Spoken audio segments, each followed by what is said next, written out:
go to and talk to and meet people, that's how you establish credibility. Plus, also doing good things for your community. When they see you out there in front, either protecting water or whatever it is your issue might be, that's it. So get in there and get those things. Where's your district? I'm in Hayes County, right here. Oh. Okay. So yeah, I used to be the county judge from 2007 through 2010. And so I decided to come back because of data centers, water issues, as well as numerous other things. Animal welfare is one of my bigger issues, protecting our livestock and our pets and those kinds of things. So yeah, I decided to run as an independent this time. I just met Clayton Tucker a little while ago, and we had a really great conversation. I think that the Democratic Party is kind of going in two separate ways. There's the rise of Chuck Schumer establishment Democrats, while there's also simultaneously a rise of progressive Democrats. But we were talking about earlier dismantling the two-party system. And do you think that running as an independent could allow policies like ranked choice voting to become more popular? Yeah, I think running as an independent gives you a real different perspective of politics completely. As you pointed out, even the Democrats and the Republicans both find that their parties are splintering into other factions, and everybody has a different opinion, and that's a good thing. That's never a bad thing. The good thing about independence is that we get an opportunity to look at the Republican candidates, look at the Democrat candidates, and look at our own independent candidates, and then educate the people around us about who really is going to fulfill the role, who's going to listen to us, who's got the track record to get things done, and just put aside whether it's a DRI, Libertarian, which is an L, Green Party, which is a G, any of those things. Because what it's really about is moving us forward. Not corporations, not data centers, not people with a lot of money. Those of us that really make in the United States or our local communities, we put the work in, we should be able to have a good result. Is that why you took the initiative to come back as a judge and be independent? Yes. Even in Hayes County, every little community is kind of like a microcosm of what you're seeing is happening federally. All that is just mirrored in your little area. So yes, when I watch votes on commissioners' court, whether it be Democrats or Republicans, and they make political votes thinking they're going to gain points instead of making the right vote that gets something for all of us, that's the reason I came back as a judge. Earlier this year, Mike Conaway came to our school, and he gave a speech, and he said that compromise isn't a dirty word, but I think that often we're expected to compromise at the expense of basic human rights. And how do you believe bipartisan work is achievable without compromising human rights, or we should never compromise human rights. Right. That should never be on the table as a compromise. Right. That's just a base to start with. Right. Okay? We all have and should all have access to good food, access to clean water, housing, for heaven's sakes. Just the basics in life, all of us, healthcare, should have access to. There shouldn't be tiers of access. Okay? Definitely. So yes, to me that's not where you compromise. Right. Where you compromise maybe is on how do we get there. What is the avenue to make sure everybody is served fairly? Right. Something Jason says is you can't pull yourself up by your bootstraps if you don't have boots. So that's something I've thought a lot about. Yes, you can. Yeah. We're all agreeing on everyone in the world wants access to food, healthcare, safety, shelter. Yet under any system of government, earlier we were talking about sewer socialism, and it's socialism that is wants to still exist under capitalism, but there are still police brutality is still going to exist under a Mamdani New York. And how do you think that we can advocate for progressive policy and get everyone on board and ensure access to universal health care for all, access to food for all, and access to safety for all. Let me say a couple of things. One, those things aren't necessarily progressive policies. Those Right. are just basic human Right. existent policies. So I think our first step is not to say whether it's a Democrat issue or a Republican issue, whether it's progressive, conservative, because it really isn't. Right. It really is a basic human right issue. So it doesn't matter what area you come from.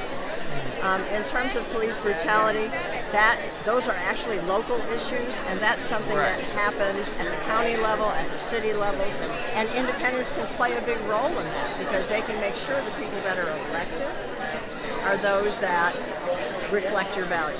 That we shouldn't be beating each other up. We should be Right. supporting each other. Definitely. That's the idea.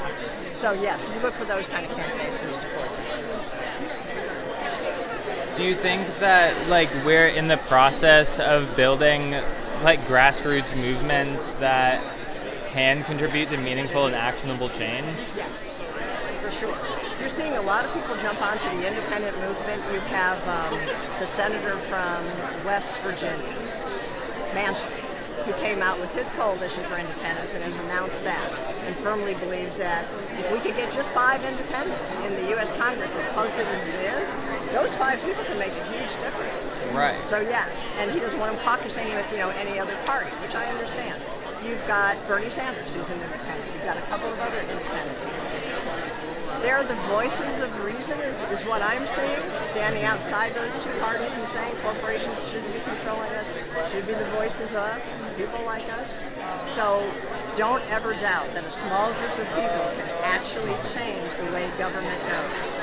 And I firmly believe that. That's all it really takes. One thing that I'm focused on that I'm kind of struggling to like really get tapped in with is I currently live in Dallas, and I recently learned that Dallas is the most economically segregated city in America.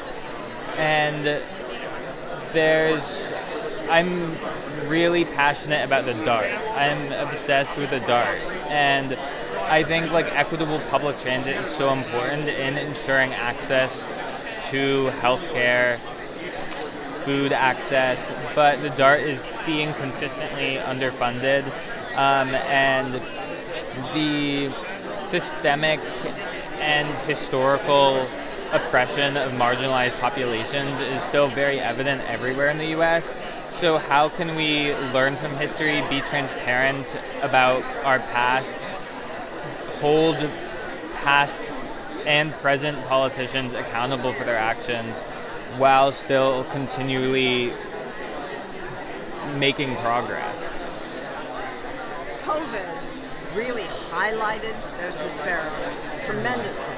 When kids had to stay home from school, those that had access to the internet could learn, those that couldn't, in marginalized communities couldn't get anything. So I think we should learn from COVID and say, okay, we understand that there is great disparity. How do we fix that? That's a tough one, because with most cities right now, and counties even, looking at being underfunded, they're losing revenues because of a lot of different reasons, so their budgets are tight.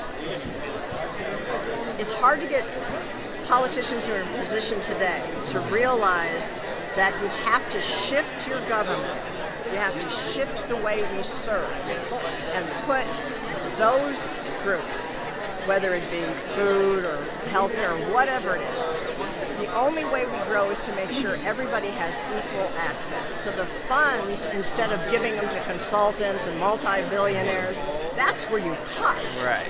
And you fund the services that are necessary Right. to give us all an equal playing field. That makes much better sense than the way they tend to be running. And that's why having independent groups like this that can look at those issues and say, okay, this is the candidate that understands that your generation is going to start out on less footing than mine. And we did that to you, and that's not right. So we need to fix what we did. Your access to jobs are going to be tougher than my access to jobs because we had an abundance, and with AI coming on, I mean, that's just taking all kinds of stuff, being able to afford a home, car or even just basic needs. So if we're not fixing that right now, then we definitely have done a great disservice to this generation. Do you also think, I've also been interested lately in like media trends and how people like go down pipelines, and I think that the red pill movement and the trad wife movement are very popular right now, and I also think that we need to dismantle patriarchy, and white feminism and the Charlie Kirk male loneliness epidemic movement is really harmful, and I think that Gen Zs are contributing to building that movement. So not only are we fighting years and years and years of funding corporate greed, but there's also this level of complacency that Gen Zs are experiencing and weaponizing that into more regressive policy. So how do you think that we can combat that? Just through education? Well, I think education is really important, but I think you hit on some really good points, which is any time that we start labeling, that's all about division. That's not about unity. So you hit on all the right points. We shouldn't have movements that somehow distract us from what the real issues are, or somehow divide us as a whole. So yeah, I mean, of course you feel the way you feel. I mean, you feel completely disenfranchised from both political parties because they're feeding into that instead of bringing everybody together. So, and as much as I hate to say it's incumbent upon you, it really is. I mean, it starts here, where your voices, you get to those voting groups and you say, you know what? We know what the answers are. Let's just start voting for the candidates who are listening and those that will help us get to where we need to be. Because it's only going to be about 10 years before you're there. I need to stop. I'm getting